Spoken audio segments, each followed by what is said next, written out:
let's talk about speech acts. And let's start with an example of a speech act. And it's a very interesting one. Thank you for having your library ID ready. You might see that when you go to the circulation desk. Let's see if we can break that down. So we have a direct speech act, one of thanking, or an expressive. Um, we also have an indirect speech act, which is a request. Please have your ID ready. We've also got a couple of other things going on there. We're not going to talk about presuppositions, but we can notice there's a semantic presupposition that you have a library ID, and there's a pragmatic presupposition that you have it ready. Okay, so the semantic presupposition is based on the fact that if you're asking for something, then semantically you presume you're the person that's got it. But notice it's pragmatic, really, the way that you expect that the speech act of the request has been complied with.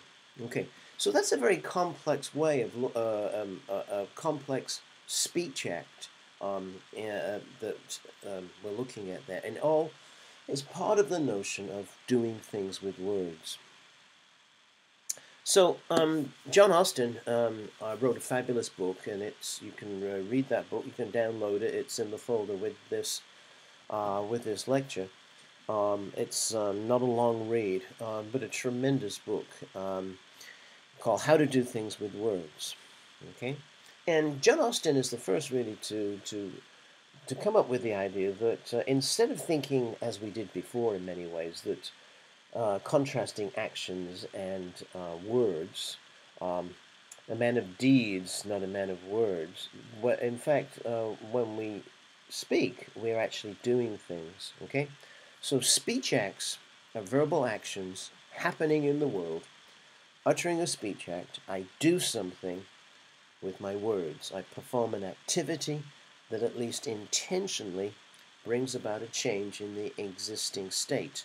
So thank you for having your library ID ready, okay, is both, is bringing about a particular change of state. The person reads it and takes out their library ID. And you also kind of, by thanking them, also put them in a good mood, I guess, right? It's a very polite way of asking somebody to do something. Austin broke down speech into three levels. The first he called locutionary. And at this particular level, we know that it's speech, but we have no idea of what it means. The cat sat on the mat. Oh, okay, so what is that? I know what the cat is, I know what sitting is, I know what a mat is, but I don't know the communicative intent of the cat sat on the mat.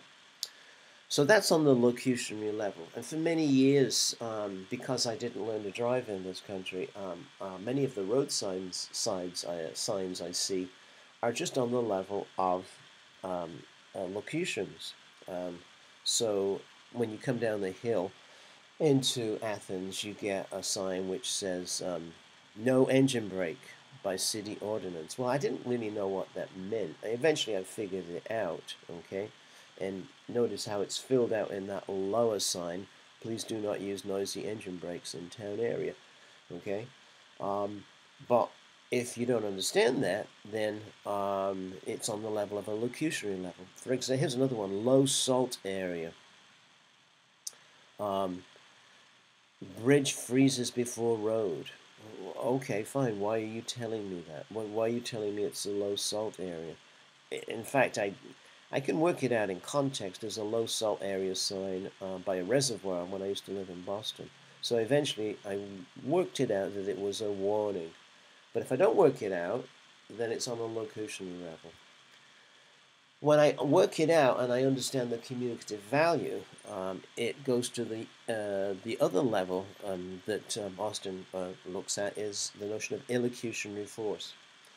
And you can use a little acronym, an IFID, illocutionary force indicating device. And these are little things that help you.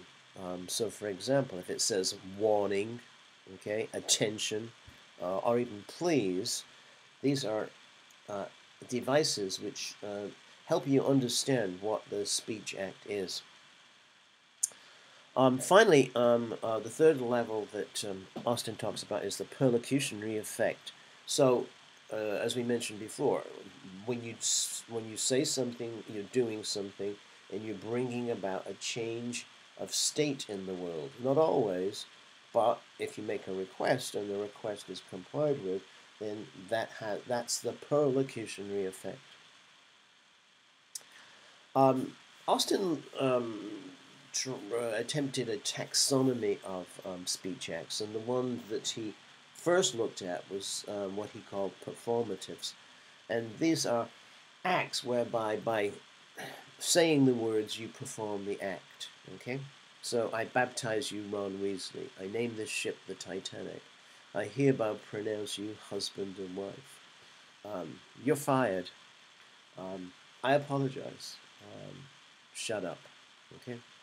So, the actual picture there is a picture of the inauguration, Obama's first inauguration, and that's Chief Justice Roberts. And very interesting, what happened was that Chief Justice Roberts got the words wrong.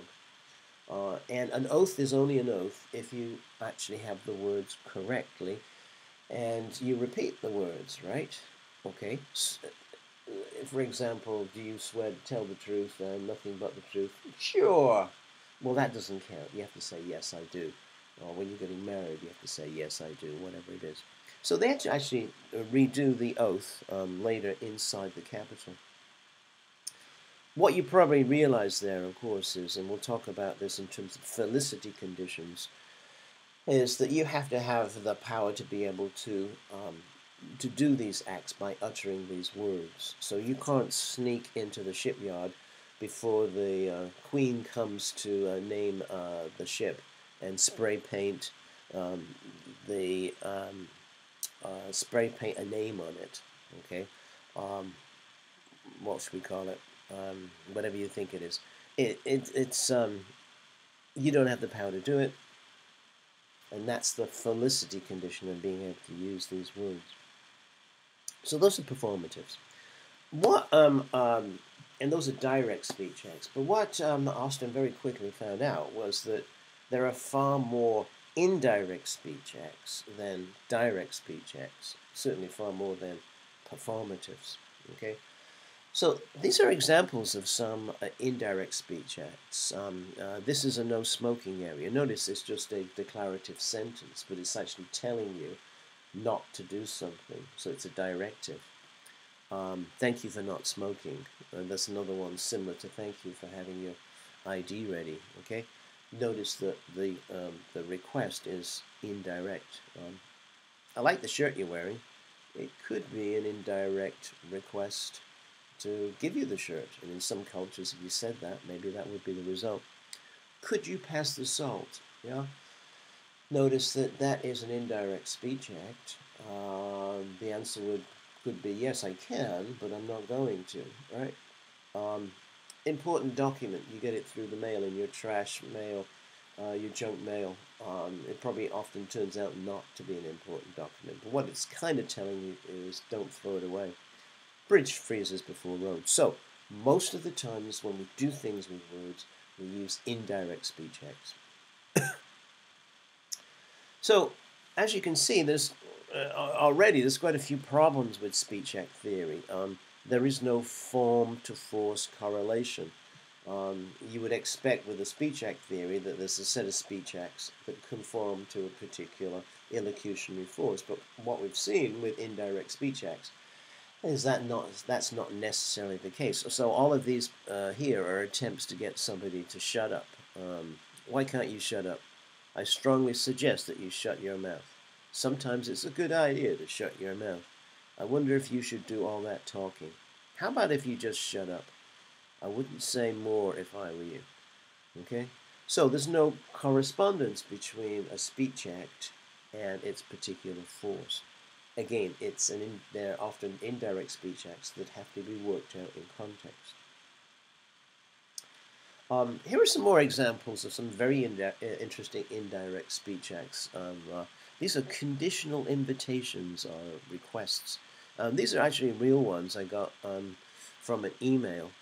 And notice that this person is both making an invitation and a request, but they're done in a very indirect way so that you can actually not have to conform to them. If somebody invites you to do something or requests you to do something, often you feel very obliged to comply. So notice the actual use of these here. Hello everyone, we're going to be having a little party for Brenda and her new baby Kelly. If you'd like to come, you're certainly invited. If you'd like to come, you're certainly invited. Okay? There's the invitation. If you'd like to contribute to a gift, Peter will have an envelope. Okay, and there's the indirect request. Okay.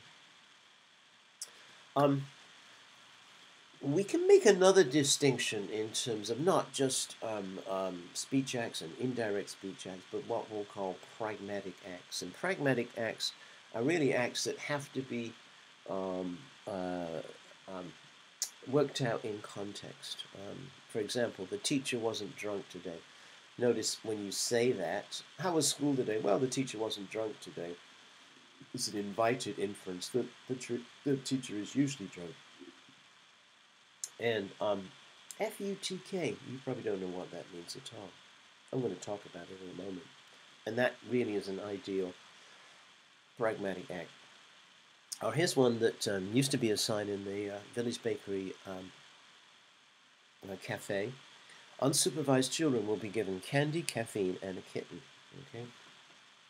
Obviously, that's not true, but it's a very subtle and indirect request for parents to keep control of their kids and stop them running around the place. Okay, so let's have a look at F-U-T-K and go through the Pragmatic Act of Insulting. So this is now Natalie Maines wearing this t-shirt, F-U-T-K, and she's a member of the Dixie Chicks. So why is this an indirect act of insulting? Well, we have to know the background. Okay, so it starts off this with a song by Toby Keith. You probably know this wonderful lyric, courtesy of the Red, White, and Blue. Justice will be served, and the battle will rage. The big dog will fight when you rattle his cage. You will be sorry that you mess with the U.S. of A., 'cause we'll put a boot in your ass. It's the American way. Well, Natalie Maines didn't like that. In an interview, she started critiquing Toby Keith's song. Don't get me started. I hate it. It's ignorant, and it makes country music sound ignorant. Okay? Well, you can imagine that Toby Keith wasn't too pleased with that. So in turn, Keith was quoted in the December 2002 as saying, "I'll bury her. She's never written anything that's been a hit." Okay, so the next thing is the Dixie Chicks are doing a concert in London. And I think this is just about the time of the Iraq invasion. And so she says to the audience, just so you know, we're ashamed the President of the United States is from Texas. Dixie Chicks are from Texas too. He's not actually from Texas, is he? He just lived a lot of his life in Texas. Anyway, Toby Keith responded, and in his concerts, Keith had a big screen, and he photoshopped Natalie Maines getting a big hug from Saddam Hussein. The next retaliation then comes from Natalie Maines, and so we have a t-shirt that says F-U-T-K. I think you can work it out. But if you're thinking it means fuck you, Toby Keith, maybe you should think again, because according to a spokesperson of the Natalie Maines, it means freedom, understanding, truth, and knowledge. Yeah, right. Okay, it's a pragmatic act. You can only understand it in context. It's a pragmatic act of insulting. Perhaps speech acts is perhaps more to owes more to John Austin's student pupil, John Searle. John Searle is an American. John Austin is a British professor. So John Searle describes speech acts as the basic minimal units of linguistic communication, right? More basic than sentences. The unit of linguistic communication is not, as has generally been supposed, the symbol, word, or sentence, but rather the production of the symbol or word or sentence in the performance of the speech act. And Austin had already made this attempted classification of speech acts, and this is Searle's attempt. And as you can see, it's very limited, and as we've seen, indirect speech acts are far more frequent than direct speech acts. So,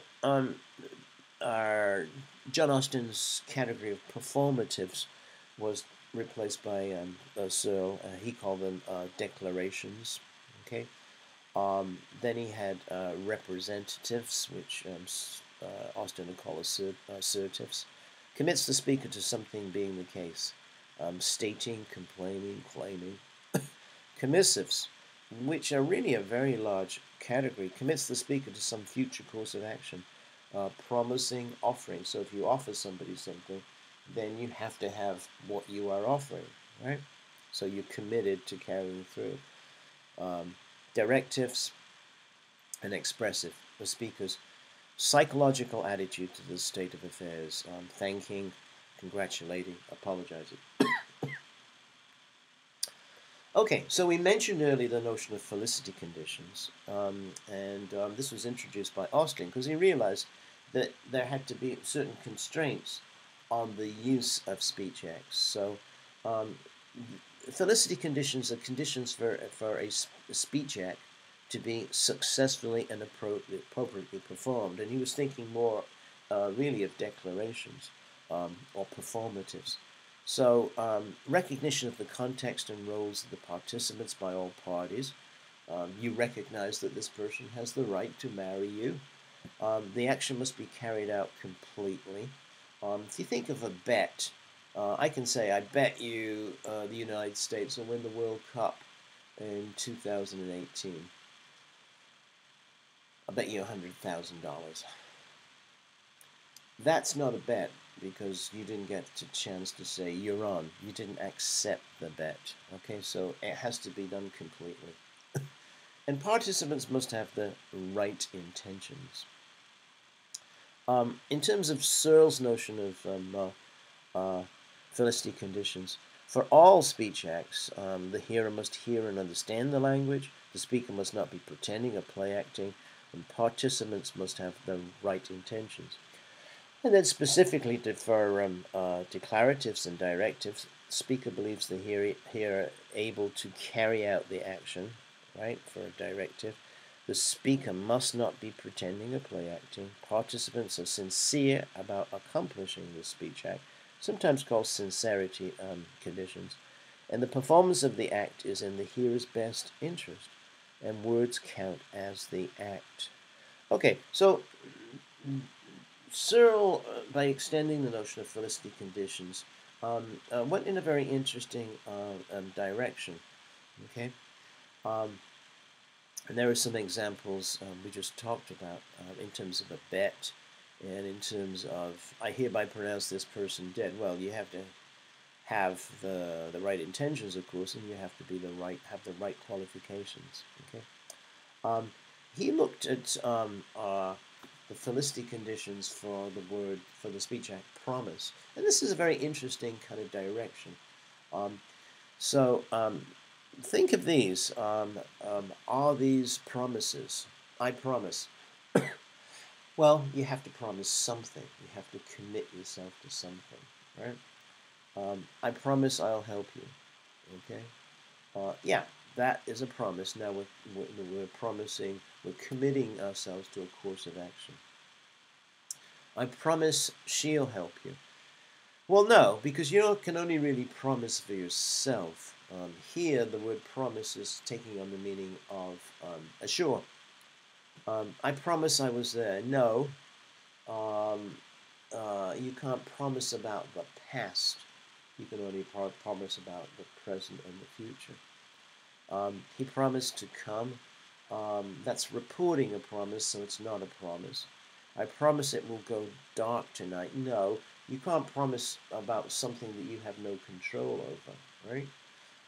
I promise it will be sunny tomorrow. No, that's not a promise. I promise I will beat you at chess. That's not a promise. It's really a threat, isn't it? So he looked at the specific conditions by which we can tell whether it actually is a promise. So it's not the word itself, it's a particular set of concepts that go with the word that give it a particular meaning of a promise. And you might want to look at as well in terms of compliments. Okay, what counts as a compliment? You're not as overweight as I remember you. Is that a compliment? A backhanded compliment, maybe. I love the way you wear your socks. Is that a compliment? You might say, well, you have to have recognize something you believe is something that is deserving of a compliment, or wearing your socks in a particular way. It doesn't seem a bit weird, so perhaps that's not a compliment. Your president is very smart. Again, is that a compliment? You might hate your president, right? So it wouldn't be a compliment. Your baby is nice and chubby. Interestingly, you can make compliments about third parties, right?